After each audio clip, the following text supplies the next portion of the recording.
만약에 내가 아무것도 안 보여. 그래갖고 저 신부 얼굴도 못 보고 반찬이 어떻게 생겼는지도 모르고 명동성당이 얼마나 멋있는지도 모르고 그렇지 않아요? 아무것도 지금 다 보고 있는데 얼마나 감사해요. 감사하지 않아요? 감사해요. 신장 하나 갈아 낀데 3천만 원, 간 갈아 낀데 7천만 원이에요. 이것만 대충 따져도 3억을 여러분 여기 지금 깔고 있는 겁니다. 근데 뭘 우리 하느님한테 달라고 그래요? 다 주셨구만. 만약에 여러분들 내가 쓰러져 갖고 앰뷸런스에 실려간다. 1시간 산소호흡기 되는데 얼마를 내야 되냐면 36만 원 내야 돼요. 근데 여러분들 지금 공짜로 지금 오전 10시부터 지금까지 몇 시간 마신 거예요? 지금 5시간 마신 거예요. 한 200만 원 벌은 거지만 앉아서. 감사해요, 안 감사해요? 하루면 1,000만 원 버는 거예요. 이렇게 받은 은혜 감사하기도 바쁜데 뭘 그렇게 하나님한테 달라고 그러세요? 신부님, 빚이 너무 많아요. 빚도 걱정하지 말아라. 갚다 못 갚으면 죽으면 되지 뭘 걱정하고 그래. 제가 여러분들 죽으라고 그런다고 자살하라는 얘기가 아니에요. 중요한 건 뭐냐면 여러분들 지금 빚 걱정한다고 갚아줘요? 안 갚아줘요. 빚은요 세월이 갚는 거예요. 그럼 세월한테 맡기세요. 세월한테 맡기고 나 오늘 하루를 살더라도 즐겁게 살아요. 아깝지 않아 이 하루? 그렇죠? 내가 일본에 가갖고 회를 정식을 시켰어요. 회를 정식을 시켰는데 딱 2점 나오더라고요. 그래서 나는 그게 맛백인 줄 알았어. 맛백이. 그래서 홀딱 먹었어요. 아무리 기다려도 회가 안 나오는 거예요. 그래서 가이드를 불러서 왜 회가 안 나오냐 그랬더니 아까 2점 먹은 게 정식이라는 거예요. 일본 아이들은 가서 보니까 2점, 3점밖에 안 먹어요. 제가 지난 2월 달에 미국 플로리다 쪽에 강의를 갔어요. 마침 근사한 식당에 초대를 받아서 스테이크를 먹게 됐어요.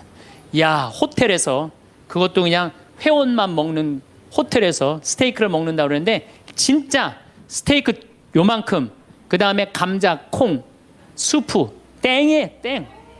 아무것도 먹고 났는데 배고프더라고. 거기서 배고프다고 그럴 수도 없고. 근데 한국에 돌아가고 우리 집이 수원이야.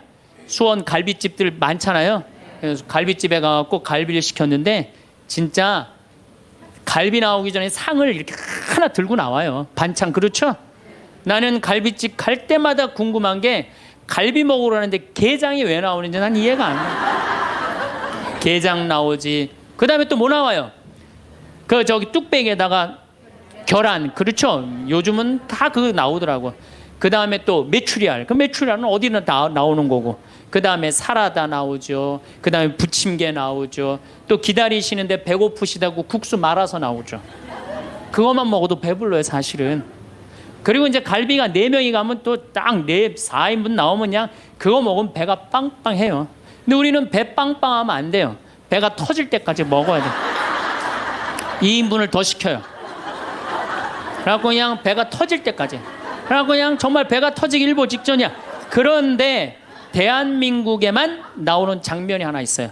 배가 터질 것 같이 먹었고 갈비뼈가 다 널브러졌으면은 아줌마 하나가 쓱 나와서 이렇게 물어봅니다. 냉면을 먹을래? 된장찌개를 먹을래? 참예수님, 반갑습니다. 지난주에 이어서 오늘 우리가 정말로 모두를 사랑하는 일이 얼마나 어려운지 제가 지난주에 말씀드렸습니다. 동그란 사람, 네모난 사람, 세모난 사람, 별난 사람. 사람은 다 틀려요. 정말 제가 다 틀리다는 걸 얼마나 느끼느냐 하면은 내 친구들하고 냉면을 먹어도 내 친구 중에 아주 친한 친구가 하나 있는데 얘는 냉면을 먹으면은 달걀이 나오잖아요. 근데 걔는 흰자만 좋아해요. 근데 저는 노른자만 좋아해요. 저는 노른자만. 그래서 걔를 노른자를 빼놔요. 그럼 저는 노른자만 먹고 걔는 내 흰자 갖고 가고. 사람이 정말로 틀리는 것 같아요. A형하고 B형하고 A병하고 O형하고 밥을 먹었어요. 넷이서 밥을 먹었는데 성격이 다른 거죠. 꼭 P의 문제가 아니라 유형 이렇게 뭐 별 유형이 다 있듯이. 근데 보통 A병이 자기 하고 싶은 대로 한대잖아요. 그러니까 그냥 밥을 먹다가 승질이 났는지 어땠는지 숟가락을 내더니 확 나가버렸어요. 그랬더니 오지랖 넓은 오영이 궁금한 거예요. 앉아서 밥을 먹을 수가 없는 거예요. 제가 왜 나갔는지. 숟가락 놓고 따라 나갔어요. 무슨 일인지 알아보려고. B형은 그러거나 말거나 주변에 신경을 안 써요. 나만 편안하면 되는 거야. 밥을 그냥 먹는 거예요. 계속 상관하지 않고. 그랬더니 소심한 A형이 밥이 안 넘어가는 거예요. 그래갖고 아무 신경도 안 쓰고 밥을 먹는 B형을 쿡쿡 찌르면서 한마디 합니다. 혹시 제 A병 나 때문에 삐져서 나간 거 아니냐. 그러니까 신경 쓰지 말아야 되는 건데도 신경을 다 쓰는 거예요. 우리 이렇게 교우들 중에 굳이 내가 저 사람 이렇게 고민하고 괴로워하는 것까지 내 탓이 아닌데도 뭐 성당에서 뭐가 일이 잘못되면 다 누구 탓인 것 같아? 다 내 탓인 것 같아. 우리가 어디서 이게 교육을 받았느냐면은 루카복음 6장을 읽어보면은 뺨을 맞으면 다른 뺨을 돌려대고 겉옷을 달라 그러면은 속옷을 두고 원수까지도 사랑하라고 가르칩니다. 원수까지도 사랑하라고 그러는데 정말 우리가 모두를 사랑해야 되는 거 아닌가 이런 생각 들잖아요. 그렇죠? 근데 예수님은 정작 다 사랑했을까요? 예수님 다 사랑하지 않으셨어요. 더욱이 12제자 중에 12제자 똑같이 사랑하지 않았어요. 12제자 중에 누구를 특별히 사랑했느냐면은 베드로, 야고보, 요한만 특별히 사랑했어요. 거룩한 변모 때 누굴 데리고 갔어요? 베드로, 야고보, 요한만 데리고 갔어요. 아니 그 기가 막힌 모습을 보여주려면 다 보여주지. 왜 3명만 데리고 가? 나머지 9명 기분 나쁘게. 그렇잖아요. 그리고 회당장 야이로의 딸 살리러 갈 때 누구만 데려갔느냐면 베드로, 야고보, 요한만 데려가요. 다른 사람은 그 부모 외에는 아무도 따라오지 못하겠다고 그래요. 못 따라간 제자들 섭섭할 것 같아, 안 섭섭할 것 같아요? 근데 여러분들은 밥 먹으러 가는데 한 3명만 데려가야 되는데 나머지 6명 남아있으면 찝찝해, 안 찝찝해요? 앞으로는 그러지 마세요. 예수님이 겟세마니 동산에서 내 마음이 괴로워 죽을 지경이니 나와 함께 깨어 있어 줘라. 그렇게 하고 가까이에 누구만 불렀느냐면 베드로, 야고보, 요한만 불렀어요. 예수님도 12 중에 3명만 이렇게 사랑했는데 여러분들은 레조 단원들 12이면 12명 어떻게 다 사랑해? 그 중에 3명만 사랑해도 누구하고 똑같아? 예수님하고 똑같은 거예요. 근데 놀랍게도 마태복음 18장에 이런 얘기가 나옵니다. 만약에 이웃이 잘못하면 우선 개인적으로 그러지 말라고 말하고 다음 한두 사람의 증인을 세우고 그래도 말 안 들으면 교회에 알리고 그래도 말 안 들으면 세리나 이방인 취급을 하라고 그래요. 그러니까 끝까지 끌어안으라는 말도 하셨지만은 어떻게 말 안 들으면 무슨 취급하라고 그래? 세리나 이방인 취급하라고 그래요.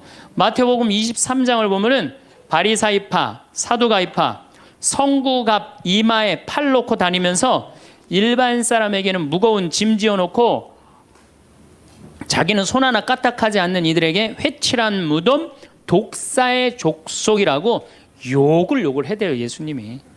그러니까 예수님은 어떻게 모두를 다 사랑했어요? 아니에요. 마음에 안 드는 사람들, 단죄해야 될 사람 단죄하셨어요. 그 예수님 또 그렇게 많이 참지도 않으셨어요. 우리 교우들처럼 그렇게 많이 참지도 않으셨어요. 요한복음 2장에 예수님이 성전 정화를 하는데 너무 막 성질이 나시니까 어떻게 상을 둘러엎고 채찍질로 그냥 정말로 난리를 치세요. 그러니까 여러분들도 이제는 너무 참지 마세요. 그러다가 여러분들 누가 다쳐요? 내가 다쳐요. 그런데 성당에 나오면 자기를 버리고 자기 목숨을 구하려 하지 말고 예수님 십자가를 지고 따라야 된다. 이 말이 꽉 귀에 들어오는 거예요. 순교자들이 이렇게 사셨다. 순교자들이. 우리들도 하느님 제대로 믿으려면 순교자나 예수님처럼 그렇게 십자가 지고 참아야 된다. 그리고 우리 또 선조들은 또 얼마나 대단해요. 막 피가 그냥 뼈가 튀어나오도록 맞으면서도 그걸 다 참고 배교하지 않고 하느님 사랑하고 그냥 그 사람들도 구원해서 기도했잖아요. 자기를 미워하고 남을 위해서 살아야 한다고 자기에게 어떤 일이 있더라도 주님께서 주시는 십자가라고 생각하고 참고 살아야 된다. 이렇게 우리는 이 말씀에 눌려 살아요. 이걸 뭐라고 그러냐면 십자가 컴플렉스라고 그래요. 십자가 컴플렉스. 나도 십자가를 져야 된다. 예수님이 손목에 못 박혔을 때 얼마나 아팠을까?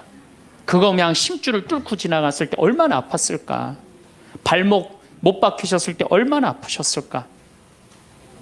그러니까 나를 죽이려고 애쓰고 웬만한 일은 주님은 주시는 시련과 십자가라고 참고 견디고 살면은 내면에는 기쁨이 하나도 없고 정신적 질병에 시달리는 경우가 많아요.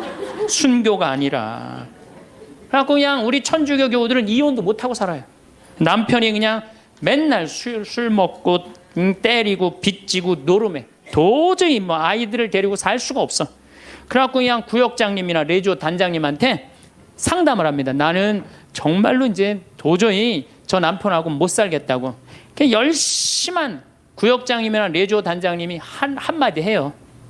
아유, 데레사 자매, 십자가에 계신 예수님 생각을 해야지. 십자가에 계신 예수님 생각하고 어떻게 하라는 거야? 참고 살아라니까. 그러니까 참고 살려니 이 자매는 기쁨이 있어요, 없어요?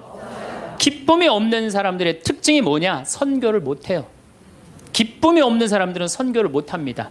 왜? 개신교는 정말로 막 하느님 믿으면서 기뻐, 즐거워. 그러니까 주위에 이제 막 세상에서 힘든 사람들한테 뭐라고 그러냐면 우리 교회 가자. 우리 교회 가면은 정말로 기뻐, 구원받을 수 있어. 정말 행복할 수 있어. 그리고 막 끌고 가요.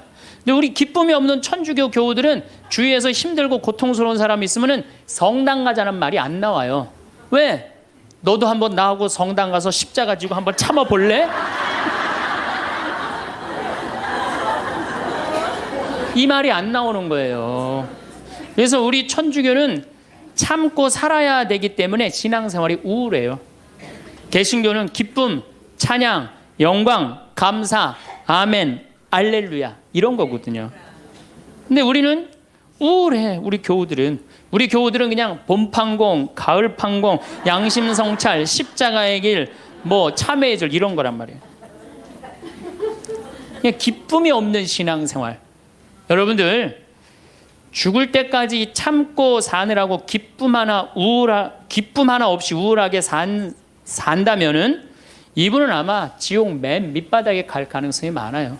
단테의 신곡을 읽어보면은 지옥 맨 밑바닥에 많은 사람을 가둬놨어요. 그래서 이 사람들한테 물어봤어요. 이 사람들은 살아생전에 무슨 죄 때문에 지옥 맨 밑바닥에 왔습니까? 물으니까 안내하는 사람이 다른 죄가 아니라 이 사람들은 세상에서 살 때 하느님을 믿는다고 하면서 기쁘게 살지 못하고 늘 우울하게 한숨만 쉬며 산 죄 때문에 여기 왔다고 그래요. 그러니까 기쁘지 않은 사람들이 어디 가는 거야? 지옥 가는 거예요. 그러니까 이 세상에서 기쁘게 산 사람은 천당 가는 거고 이 세상에 우울하게 산 사람들은 어디가? 지옥 가는 거야. 그러니까 여기 있는 분들 중에 지금 내가 십자가 지느냐고 우울하고 이런 분들 어디 갈 가능성이 많아? 지옥 갈 가능성이 많아요. 그래서 우울한 사람이 가는데 아예 정해놨어요. 제 5억에 간대. 지옥 중에. 지옥 1억부터 9억까지 있는데 5억에 간대. 5억. 슈바이처 박사는 물 없는 강처럼 기쁨 없는 그리스도인, 기쁨 없는 신앙, 기쁨 없는 사람이 세상을 피곤하게 한다는 거예요. 여러분들 성당에서 나온다고 딱 모임을 가졌는데 그냥 우울하게 이렇게 앉아 있으면은 그 사람 보고 있으면은 피곤해요, 안 피곤해요?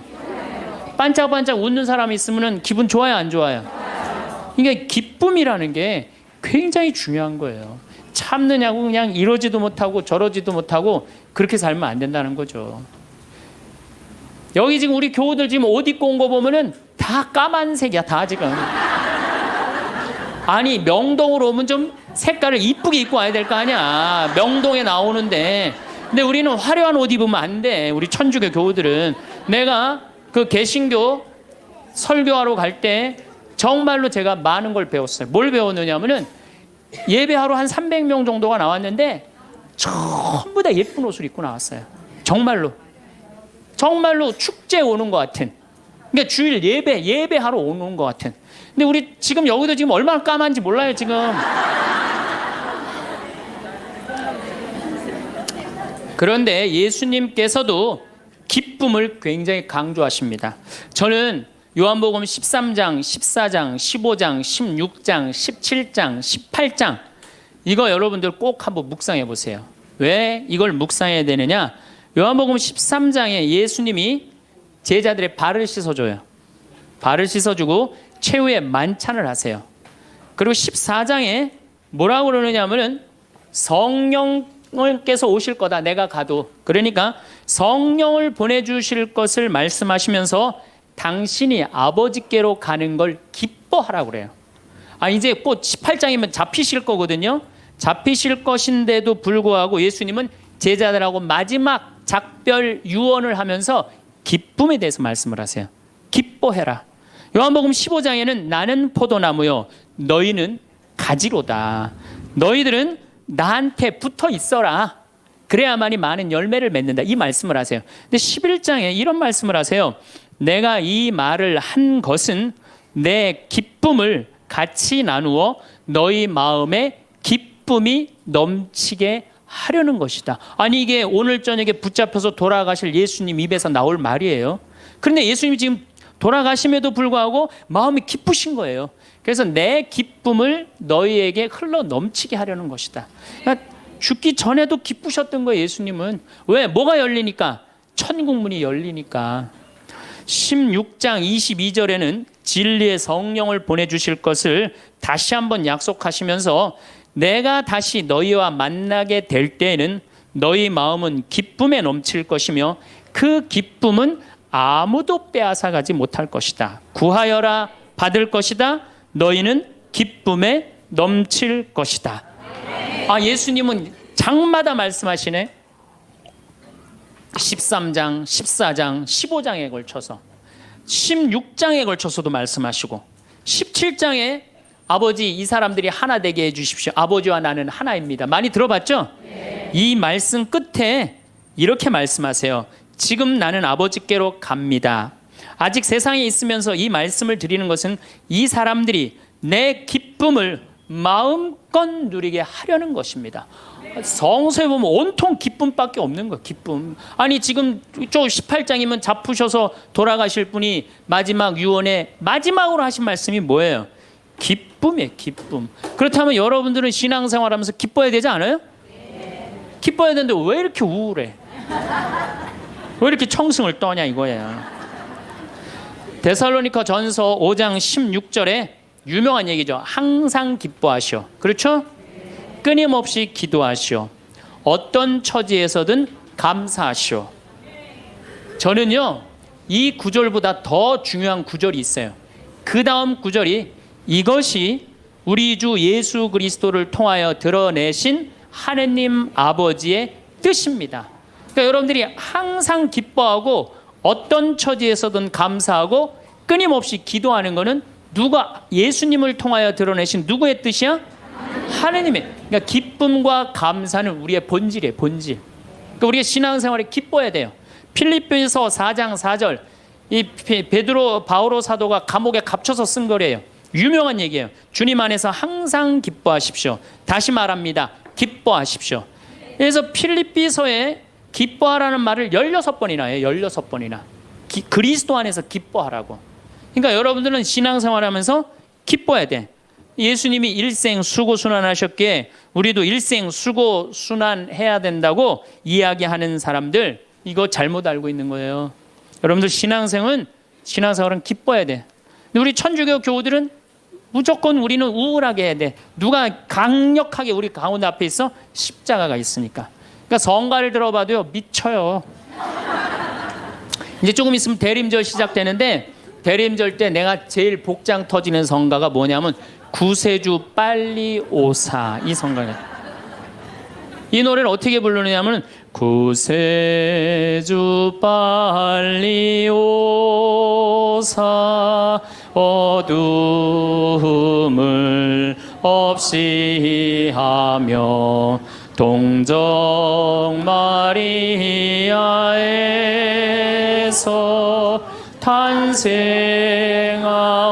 탄생하옵소서 이렇게 부른단 말이야. 근데 이 노래는 이렇게 부르면 절대 안 돼요. 이 노래는 목 갖춘 마디로 시작해서 8분의 6박자야. 강량약, 중강량약. 이거 춤추듯이 불러야 되는 거예요. 어떻게 불러야 되느냐면 구세주 빨리 오사 어둠을 없이 하며 동정 마리아에서 탄생하옵소서. 이렇게 불러야 되는데 우리 교우들은 어떻게 부르느냐면 원조들이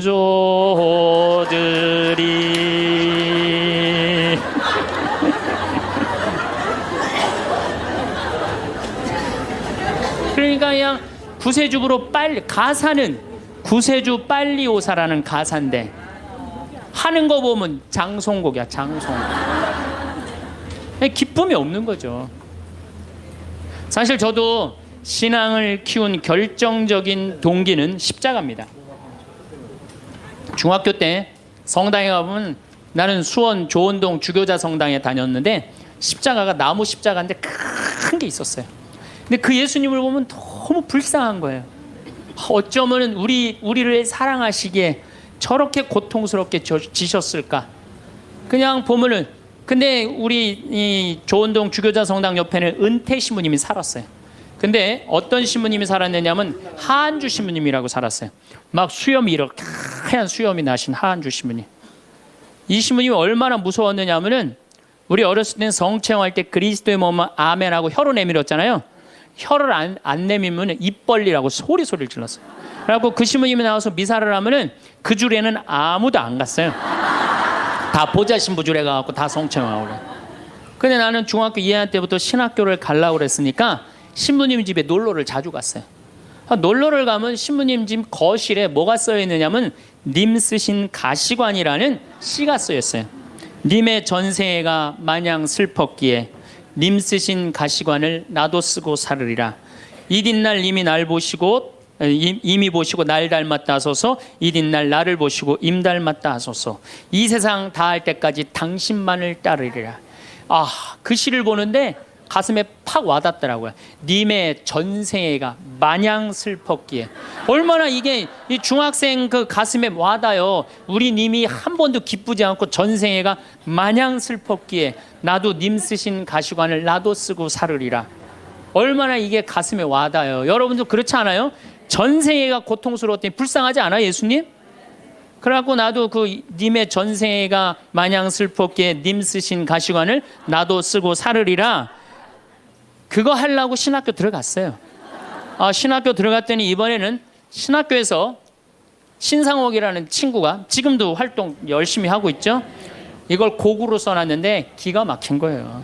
우리 신학생들이 파티하고 축제 끝나면은 맨날 맨 마지막에 우리 신학생들이 이렇게 어깨 동무하고 부르는 노래가 이 노래예요.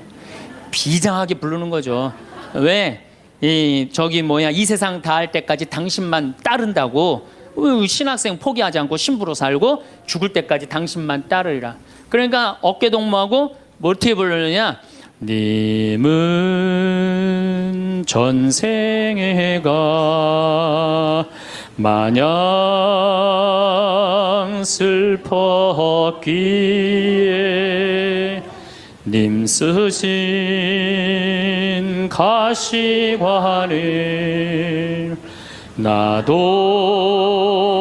쓰고 살으리다. 이튿날 님이 보시고 날 닮았다 하소서. 이튿날 나를 보시고 임 닮았다 하소서. 이 세상 다할 때까지 당신만 따르리라.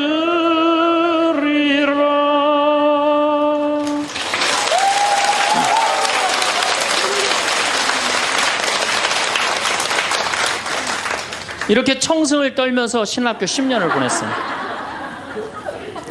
신부가 딱 되고 보니 내가 내 관점에서 성서를 좀 읽어보니까 더욱이 강원도 생태마을 아름다운 자연에서 하느님이 창조해 놓은 기가 막힌 자연에서 성서를 읽어보니까 우리 님께서 하나도 안 슬프게 사셨더라고요.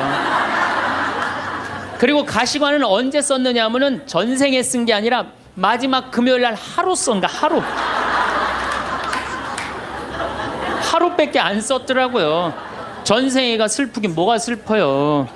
예수님처럼 기쁘게 사신 분이 없어요. 성서에 예수님을 표현하길 뭐라고 그러냐면은 예수님은 먹보요 술꾼이라고 그래요. 루카복음 5장 29절에서 30절에 나옵니다. 그리고 레이는 그분을 위해서 자기 집에서 큰 잔치를 베풀었는데 세리들과 그 밖에 많은 사람이 큰 무리를 이루어 그분 일행과 어울려 먹고 있었다. 그래서 바리사회와 율사들이 제자들에게 투덜거렸다. 어째서 세리와 죄인들과 어울려서 먹고 마시고들 있어. 그러니까 예수님은 늘 먹고 마시고 마셨던 게 일이에요. 세례자 요한하고는 정반대의 행보를 보내세요. 세례자 요한은 금욕과 고행을 하는 정신적인 지도자였어요. 마르코복음 1장 6절을 보면 사막에서 지내면서 낙타 털옷을 입고 들꿀을 먹으면서 지냈다고 그래요. 뭐 꿀 먹으면 좋은다고 그랬는데 꿀을 요만큼 하루 겨우 견딜 만큼 먹었던 거예요. 정말로 금욕을 했던 사람이에요. 그런데 이 세례자 요한하고 예수님은 정반대야. 그러니까 예수님이 뭐라 그래? 세례자 요한에서 먹지도 않고 마시지도 않으니까 저 세례자 요한 보러 미쳤다고 그러고, 내가 먹고 마시니까 나보러 마귀 들렸다고 그러고 그런다고. 그러니까 먹고 마시는 걸 당신도 인정한 거예요. 먹고 마시는 거 참 좋아하셨어요. 예수님처럼 축제 좋아하신 분이 어디 있어요? 예수님은요 잔치집마다 쫓아다닌 분이 예수님이에요. 오늘 이 레이 집도 쫓아다녔죠. 바리사이 집 갔죠. 자케오 잔치 갔죠. 가나의 혼인잔치 잔치집 갔죠. 그 다음에 나자로가 죽었다가 살아나온 다음에 잔치 차리니까 거기 잔치 갔죠. 당신 항상 뭐라 그래? 당신을 신랑에 비유하셔. 혼인잔치 신랑에. 이런 축제를 좋아하신 분이 전생애가 뭐가 마냥 슬펐어요. 마르코복음 2장에 안식일에 미리삭을 잘라 먹는 제자들을 꾸짖는 바리사이를 향해 예수님 이렇게 말씀하십니다. 사람이 안식일을 위해서 있는 게 아니라 안식일이 사람을 위해서 있는 것이다. 사람이 행복해야 된다는 거예요. 그런 것 때문에 사람이 매달려서는 안 된다는 거예요. 그러니까 예수님이 우리한테 주고 싶었던 건 이런 기쁨이에요. 기쁨. 그리고 예수님이 우리한테 주고 싶었던 거는 행복이에요. 행복. 마태오복음 5장에 가장 산상설교 맨 첫 구절이 뭐예요? 행복론이에요. 행복론. 행복하여라 마음이 가난한 사람들, 행복하여라 마음이 깨끗한 사람들, 행복하여라 마음이 온유한 사람들, 행복하여라 슬퍼하는 사람들, 행복하여라 아픈 사람들, 행복하여라 옳은 일을 하다 박해를 받는 사람들. 너희는 기뻐하고 즐거워하여라. 하늘에 받을 상이 크다.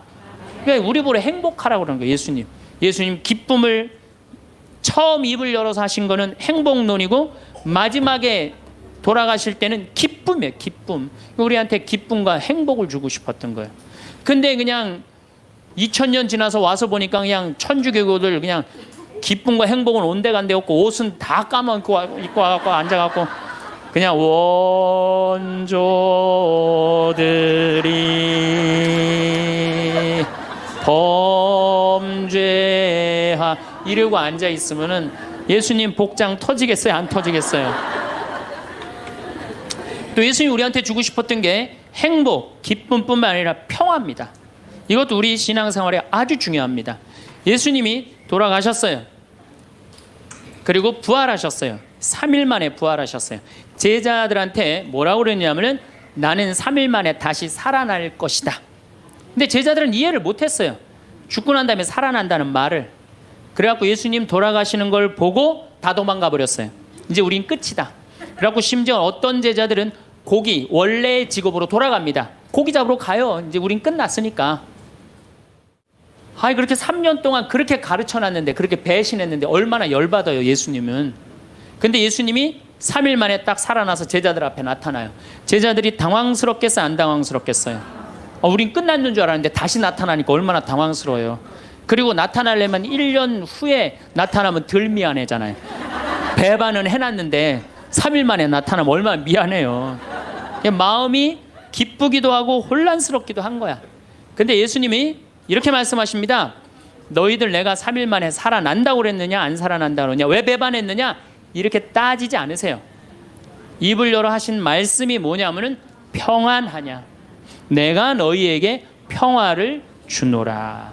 예수님이 우리한테 주고 싶었던 거는 우리가 아무리 배반하고 나쁜 짓을 했어도 예수님이 나하고 마주쳤을 때는 우리가 당황하지 말고 그렇죠 미안해하지 말고 그러라고 무슨 말부터 건네세요? 평안하냐 내가 너희에게 평화를 주노라. 그러니까 예수님이 주고 싶었던 게 평화야. 자 여러분들 내가 성당 다니는데 기쁘지도 않고 행복하지도 않고 평화롭지도 않아. 성당 다니는 이유가 있는 거예요 없는 거예요? 없는 거예요. 그러지 않으면 뭐하러 성당을 다녀요? 예수님이 가장 주고 싶었던 건데. 또 예수님이 우리한테 주고 싶었던 게 사랑이야. 요한복음 13장에 당신이 돌아가실 때가 알자 못내 사랑하던 제자들을 극진히 사랑하셨다고 그래. 극진히. 얼마나 제자들을 사랑했으면 극진히 사랑했다고 그래. 최후의 만찬 때 밥 먹으면서 누가 배반할 건지 막 자기네들끼리 의견이 분분했잖아요. 사도 요한이 예수님 가슴에 기대서 밥을 먹었어요. 베드로가 물어보라고 그래요. 예수님한테 사도 요한한테 누가 배반할 건지. 저는 이 밥 먹는 장면에서도 예수님의 사랑을 느껴요. 마지막에 떠나면서 밥 먹는 장면에도. 여러분들 본당 신부님하고 회식을 해요.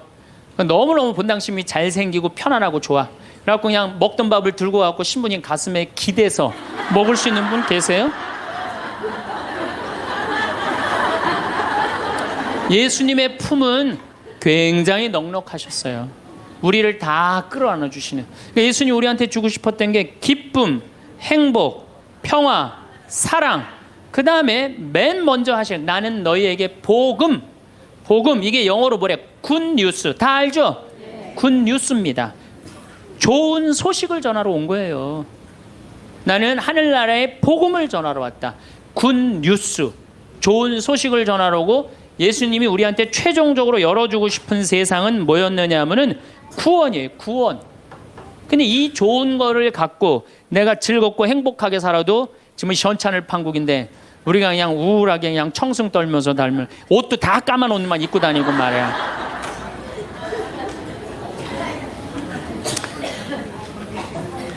그러니까 우울하다 보니까 받은 은혜 감사는 안 하고 아직도 뭘 그렇게 달라고 그래요. 개신교는 정말로 개신교 방송 한번 보세요. 다 손들어서 하나님께 찬양드리죠. 평화방송 보면요, 천주교 교들 보면 다 미사포 뒤집어 쓰고 땅바닥 다 쳐다보고 앉아요. 그러니까 이게 감사의 신앙생활하는 사람이랑 간구의 신앙생활하는 사람이랑은 차원이 틀려요. 감사드리는 사람들, 찬양드리는 사람들은요 그냥 저절로 뜨거워요. 그런데 간구 기도하는 사람, 기도해서 복을 받는다, 이게 기복신앙이에요. 성당에 나와갖고 뭐 이거 달라 저거 달라 이거 해달라 저거 해달라 기도하는 분들 있죠? 기도해서 복 받는 거 그거 기복신앙이에요. 아, 우리 무당한테만 가갖고 기복신앙 있는 거 아니에요. 성당에 나와서도 기복신앙들 많습니다. 그래갖고 그냥 우리 신부들이 그냥 서양 무당인 줄 알고 그런 분들 많아요. 그래갖고 그냥 저한테 와갖고 그냥 제가 그냥 뭐 무슨 능력이 뛰어난 줄 알고 어디 성령 기도회 가면 안수 기도 해달라는 분, 오늘도 2분 해드렸어요. 물론 오늘 해드린 안수는 내가 기적을 일으키려고 한 건 아니에요. 그냥 하느님의 축복을 빌어준 거지. 그런데 많은 경우 할머니들이 신부님 골 아파요, 신부님 허리 아파요, 신부님 무릎 아파요, 안수 기도 좀 해주세요. 신부님이 해주면 나을 것 같아요. 난 또 착하니까 해주죠. 근데 난 능력이 없는 걸. 그래갖고 머리에 손을 얹고 내가 뭐라고 기도하느냐면은, 하느님 이 할머니 골이 아프답니다. 내가 해줄 수 있는 건 그것밖에 없어요.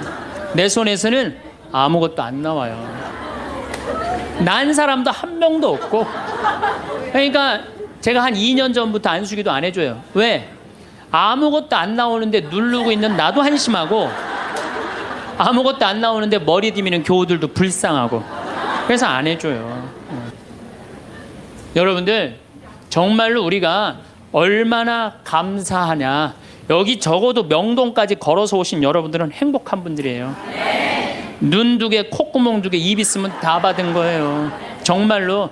여러분들 눈 하나 갈아 끼는데 얼마가 드느냐? 내가 조사를 확실히 해보니까 사실은 이거는 그렇게 하면 안 되는 건데, 눈 하나 정말로 갈아 끼는데 그 장기 매매 시장에서 하나에 1억에 1억. 두 개면 2억에 2억. 여러분들 지금 이게 지금 얼마를 깔고 있느냐면 2억을 지금 눈에 깔고 있는 거야. 2억을. 감사해요, 안 감사해요?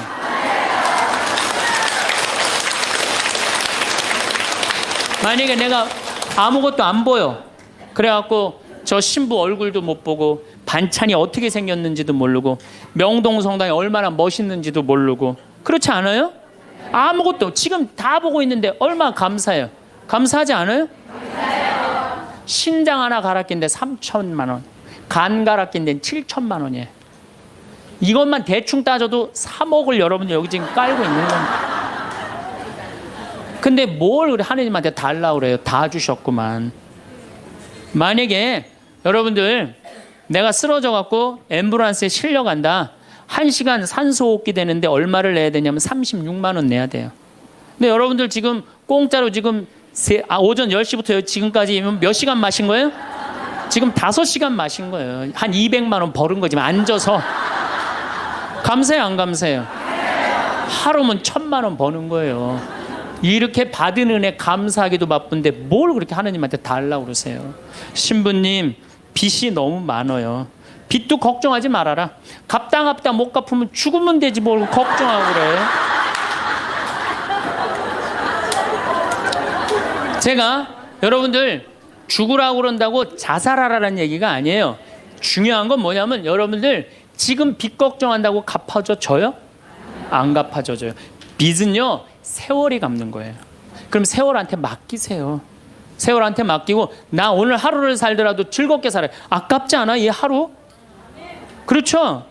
그러면 오늘 하루 정말 즐겁고 행복하게 살다 보면은 빚도 시간 지나면 갚아지는 건데 그걸 그냥 끌어안고 그냥 주님께서 여러분과 함께 마음을 드높이 우리 주 하나님께 감사합시다.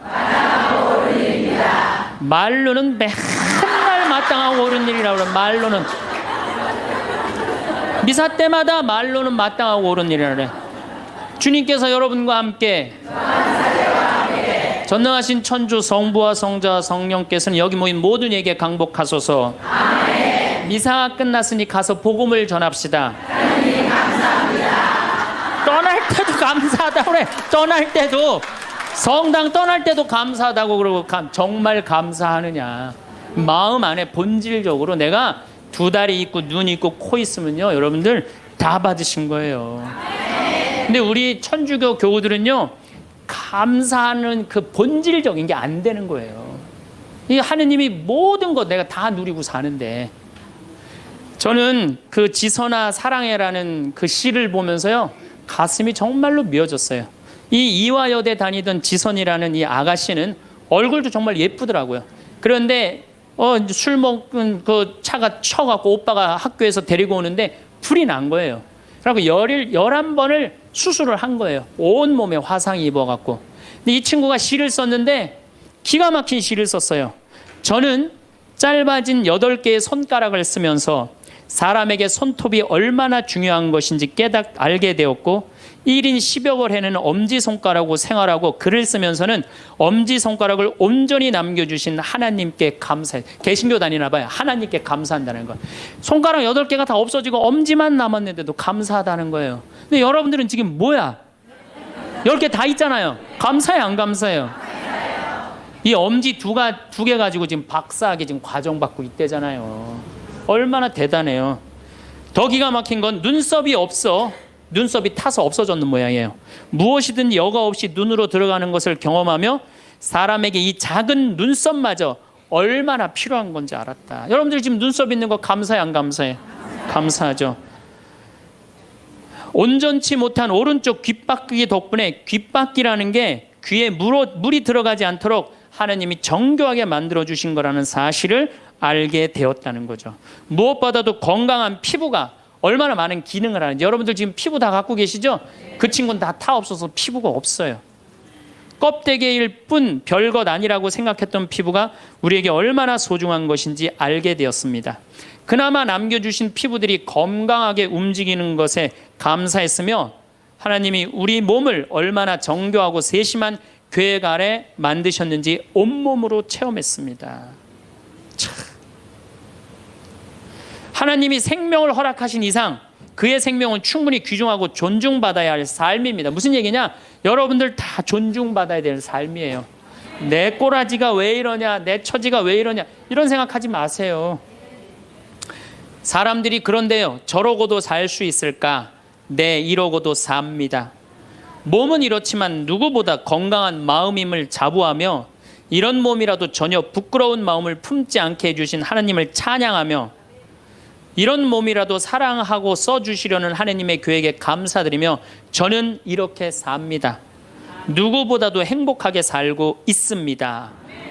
정말로 이렇게 이 상황이 안 좋은 사람도 감사하고 찬양하고 그리고 살아가는데, 아니 눈 2개, 콧구멍 2개, 다리 손가락 10개, 귓바퀴 눈썹 다 있는 여러분들이 한탄을 한다, 원망을 한다.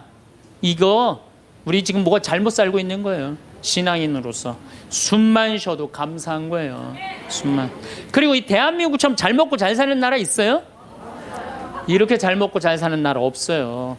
제가 아무리 돌아다녀 봐도 한국처럼 좋은 나라가 없어요. 내가 일본에 가갖고 회를 정식을 시켰어요. 회를 정식을 시켰는데 딱 2점 나오더라고요. 그래서 나는 그게 맛백인 줄 알았어. 맛백이. 그래서 홀딱 먹었어요. 아니, 아무리 기다려도 회가 안 나오는 거예요. 그래서 가이드를 불러서 왜 회가 안 나오냐 그랬더니 아까 2점 먹은 게 정식이라는 거예요. 일본 아이들은 가서 보니까 2점, 3점밖에 안 먹어요. 제가 지난 2월 달에 미국 플로리다 쪽에 강의를 갔어요. 마침 근사한 식당에 초대를 받아서 스테이크를 먹게 됐어요.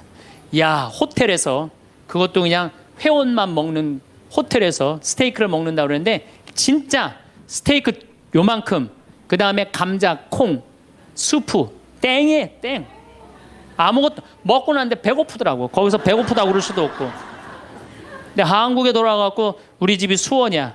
수원 갈비집들 많잖아요. 그래서 갈비집에 가갖고 갈비를 시켰는데 진짜 갈비 나오기 전에 상을 이렇게 하나 들고 나와요. 반찬. 그렇죠? 나는 갈비집 갈 때마다 궁금한 게 갈비 먹으러 가는데 게장이 왜 나오는지 난 이해가 안 돼. 게장 나오지. 그 다음에 또 뭐 나와요? 그 저기 뚝배기에다가 계란. 그렇죠? 요즘은 다 그거 나오더라고. 그 다음에 또 메추리알. 그 메추리알은 어디나 다 나오는 거고. 그 다음에 사라다 나오죠. 그 다음에 부침개 나오죠. 또 기다리시는데 배고프시다고 국수 말아서 나오죠. 그것만 먹어도 배불러요, 사실은. 그리고 이제 갈비가 4명이 가면 또 딱 4인분 나오면 그냥 그거 먹으면 배가 빵빵해요. 근데 우리는 배 빵빵하면 안 돼요. 배가 터질 때까지 먹어야 돼. 2인분을 더 시켜요. 그래갖고 그냥 배가 터질 때까지. 그래갖고 그냥 정말 배가 터지기 일보 직전이야. 그런데 대한민국에만 나오는 장면이 하나 있어요. 배가 터질 것 같이 먹어갖고 갈비뼈가 다 널브러졌으면은 아줌마 하나가 쓱 나와서 이렇게 물어봅니다. 냉면을 먹을래? 된장찌개를 먹을래?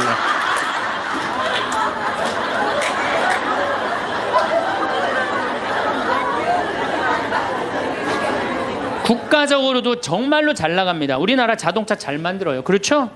텔레비전 잘 만들어요. LED 텔레비전이라고 미국 시장 96% 휩쓸고 있어요. 자동차도 정말로 도요타 지금 막 추월하려고 그러는 판이에요. 반도체 잘 만들죠.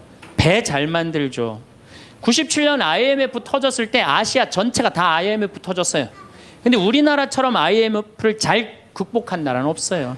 미국이 우리나라 기업 다 먹으려고 그랬는데 국민들이 금 모아갖고 그거 상환할 줄은 꿈에도 몰랐던 거예요. 대단한 민족이에요. 정말로. 그리고 2008년 금융위기도 우리나라가 참 잘 극복했어요. 그럼 국민들이 이렇게 행복한 나라에 살면 자부심을 가져야 될 거 아니야. 그렇지 않아요? 요즘 잘 나가요. 여러분들 일본 소니가 우리나라 삼성에 떨어진 지 5년 됐어요. 5년. 그렇게 따라가려고 해도 안 되는 거예요.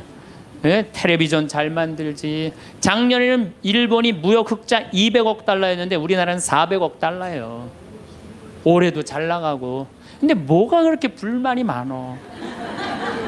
좀 만족하고 살면 되는데 국민들이 욕심이 너무 많아요. 여러분들, 제가 세계 경제 10위권까지 들어간 나라 중에 다른 나라 침략하지 않은 나라가 없어요. 다 다른 나라 거 뺏어서 저렇게 잘 먹고 잘 사는 거예요. 우리나라가 작년에 수출 9위, 올해는 수출 7위가 올라선대요. 경제 규모로는 15위지만은 그래도 경제권 10위권에서 이 조그만 나라에서 왔다 갔다 해요. 그런데 생각을 해봐요. 세계 10위권까지 들어간 나라 중에 다른 나라 침략해서 다른 나라 뺏어갖고 이렇게 잘 먹고 잘 사는 거예요. 미국 다른 나라 침략해요, 안 해요? 지금 이라크 석유 뺏어갖고 저렇게 잘 먹고 잘 살잖아요. 일본 침략했어요, 안 했어요?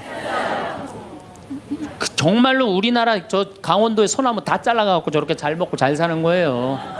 영국 침략했어요, 안 했어요? 스페인, 남미 거 다 뺏어다 먹었어요. 그렇죠? 프랑스, 아프리카 다 뺏어, 베트남 거 다 뺏어다 먹었어요. 포르투갈, 네덜란드, 독일, 이탈리아 잘 산다는 나라냐 다른 나라 침략해서 다 뺏어서 잘 먹고 잘 사는 거예요. 그래서 저는 여행 다닐 때 이 코 큰 놈들 얼굴 다니면 제가 뭐라 그러는지 알아요? 이놈들아, 고개 숙이고 다니는 도둑놈들아. 왜? 너희들은 아프리카, 인도, 아시아, 남미 거 다 뺏어서 지금 호의호식해서 사는 거야. 지금 너희들은 아시아, 남미, 아프리카에 굶는 사람들 너희들은 당연히 도와야 돼. 왜? 니네들이 다 뺏어간 도둑놈들이니까. 그런데 세계 경제 10위권까지 진입한 나라 중에 다른 나라 한 번도 침략한 적 없이 우리끼리만 이 자리에 올라온 나라가 한 나라가 있어요.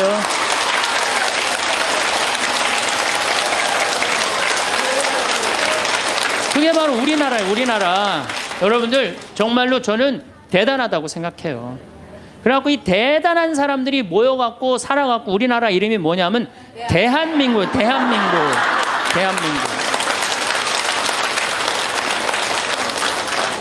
그러면 감사해야지, 행복해야지. 그런데 왜 176개 국가 중에 행복지수가 102등이야. 2007년 기준으로.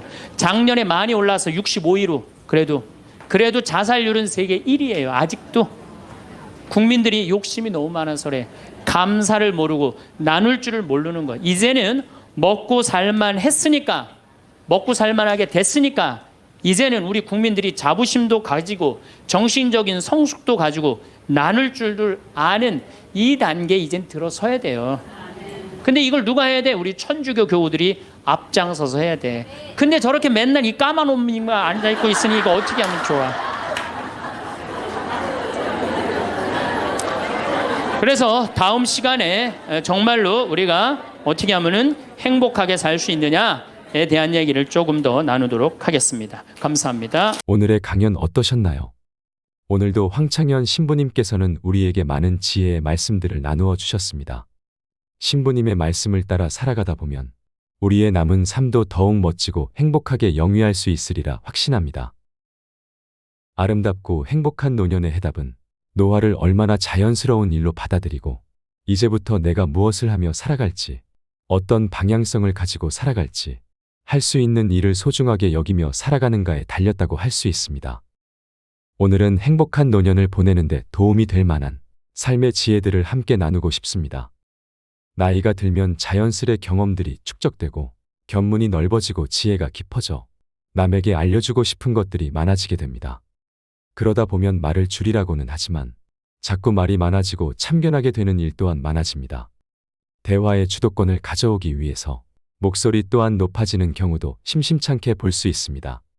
그러나 장시간 이야기가 길어지다 보면 이 이야기를 왜 시작하게 됐는지, 무엇을 말해주려고 했는지 대화의 본질을 잊게 돼 결국엔 쓸데없는 말이 되어버리는 경우가 종종 있는데요. 이렇게 혼자 이야기를 이어가면 듣는 사람은 빨리 그 자리에서 벗어나고 싶게 마련이지요. 목소리가 크고 자기 말만 맞다고 이렇게 사는 게 정답이라고 말씀하시는 고집불통 노인분들을 주변에서 가끔 마주할 때가 있는데요. 그러면 주변의 사람들은 하나 둘 떠나게 마련일 겁니다. 그래서 나이 들수록 줄여야 하는 것이 바로 말이라는 겁니다. 말이라는 것이 필요할 때, 필요한 순간에, 필요한 사람에게 전해지면 큰 도움이 될 수 있지만 그렇지 않은 경우에는 괜한 참견으로만 끝나버리는 경우가 흔하기 때문입니다. 또한 말이라는 것은 한번 내뱉으면 절대 다시 주워 담을 수도 없지요. 또한 나이 들수록 건강하고 행복한 삶을 위해 바른 생활 습관을 갖는 것이 좋습니다. 그 첫 번째 방법은 항상 청결해야 한다는 것입니다. 이것은 신체적인 부분도 그렇지만 옷과 신발, 헤어스타일 같은 외관도 마찬가지인데요. 집에 머물게 되더라도 변함없이 면도를 하고 청결에 힘쓰고 단정한 옷차림을 유지하면 마음까지 더 젊어진 느낌을 받을 수 있습니다. 둘째, 거울을 자주 보고 자신의 얼굴을 잘 관찰하세요. 이것은 얼굴의 생김새를 보라는 것이 아니라 얼굴의 좌우 대칭이 잘 맞는지 보라는 것입니다. 양쪽의 대칭이 너무 빗나갔다면 한쪽으로만 잠을 자는 습관이 있거나 한쪽으로만 음식을 씹어서일 확률이 크다고 합니다. 이마에 굵은 주름이 가로 방향으로 져 있다면 이것은 눈을 치켜뜨는 습관에서 기인한 것이며, 양미간에 세로주름이 있다면 자주 인상을 찡그리거나 노화로 인해 나빠진 시력 때문에 생긴 것이라고 하는데요. 나이 들수록 자신의 모습에 관심을 갖고 표정을 온화하게 가꾸기에도 힘쓰셔야 합니다. 그러면 나이 들어도 변함없이 너그러우며 온화하고 여유 있고 밝은 에너지를 풍기는 사람으로 남을 수 있습니다. 셋째, 바른 걸음걸이와 자세를 해야 합니다. 많은 사람들이 노후 건강을 위해 산책을 선택하지만 오랫동안 잘못된 걸음걸이 때문에 건강을 위해 했던 노력들이 오히려 나의 몸을 해치는 결과를 초래할 때가 참 많이 안타깝습니다. 이는 오히려 신체의 불균형을 초래하기 때문이지요. 바른 자세로 걷고 바른 자세로 앉아야 합니다. 넷째, 규칙적인 식사 습관과 수면 습관을 들여야 합니다. 자신의 생체 리듬에 맞게 생활 리듬을 조절하여 균형감 있는 생활을 해나가야 합니다. 나이 들수록 평생 해온 습관대로 스스로 만들어낸 사고의 틀대로 살아가려는 경향이 심해집니다. 자신도 모르게 은연중에 생겨난 그 틀이라는 것이 주변 사람들이 보기에는 논리적이거나 합리적인 것이 아닌 경우가 많습니다. 그저 습관화된 것일 뿐이죠. 그런 틀 안에 자신을 자꾸만 가두면서 노후의 삶도 살아가려 한다면 얼마나 불행한 일이 될까요? 사람은 누구나 구속받기보다 자유를 선택할 겁니다. 자신은 자유롭게 살아간다고 생각하지만 우리가 만든 다양한 삶의 패턴들이 우리 스스로를 가두어두고 있지는 않은지 한번 생각해 보세요. 그 틀을 깨고 평소에 잘하지 않던 분야에도 관심을 가져보는 건 어떨까요? 이제는 자유로운 시간이 많이 생겼으니 다양한 분야의 책에도 관심을 가져보시고, 예술에도 관심이 있다면 공연도 관람해 보시고, 때로는 평소와는 다른 장르의 음악을 듣는다든지 미술에도 관심을 가져보는 일, 경제적인 여유가 있으시다면 세계 여러 나라를 여행해 보는 것도 삶을 환기시키고 나를 성장시키는 데 많은 도움을 얻을 수 있을 것입니다. 마지막으로는 이기려고 하지 않아야 합니다. 우리는 모든 사안마다 시시비비를 따져서 자신이 옳았다는 것을 증명하려고 무던히도 애를 쓰며 살아갑니다. 이것은 우리가 그동안 삶을 성과 중심의 경쟁사회에서 꼭 이겨야만 앞으로 나아갈 수 있다는 약간의 강박관념 속에서 살아왔기 때문일 겁니다. 어떻게 하든 목표만 달성하면 된다는, 남보다 내가 앞서가면 된다는 사고방식이 확산되면서 장벽이 있어도 깨부수고 이기기 위해 타인을 밟고 일어서야 했지요. 그러므로 끊임없이 자기중심적인 대화를 함으로써 타인과 마찰을 일으키게 된 것입니다. 우리 옛말에는 지는 것이 이기는 것이다 라는 말이 있습니다. 그 당시에는 지는 것 같지만 멀리 놓고 보면 이기는 쪽에 서 있었던 경험들이 다들 있으실 겁니다. 좀 더 멀리 보는 시각이 필요할 때입니다. 나이 들수록 뒤로 밀려나 있으라는 것이 아니라 조금 뒤에서 조금 멀리 보는 습관을 가져보는 건 어떨까요? 생각하기에 따라 진다는 것이 결코 패배가 아닐 수 있습니다. 꼭 이겨야 한다는 생각을 떨쳐버리고 상대가 그럴 수도 있겠구나 라는 너그러운 마음을 낸다면 우리의 양어깨도 가벼워지고 인간관계도 더욱 더 풍요로워질 것입니다. 나이가 들었다고 해서 우리의 배움과 성장이 끝난 것이 결코 아닙니다.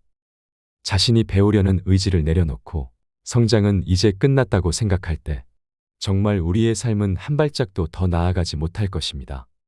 모든 것은 삶이 끝나는 그날까지 선택의 연속입니다. 여러분이 자신에게 맞는 더 멋진 방법을 생각해내시고 더 많은 것에 도전을 멈추지 마시고 앞으로 나아간다면 그것이 지금까지 스스로 만들어낸 틀을 깨고 밖으로 나오는 것이 될 것입니다. 내 안에 숨어있는 또 다른 나를 발견하시기를 바랍니다. 여러분의 성장을 응원합니다. 오늘 내용이 도움이 되셨다면 소중한 주위 분들께도 공유 부탁드립니다. 구독과 좋아요는 제작에 큰 힘이 됩니다. 오늘 하루도 행복하세요. 감사합니다.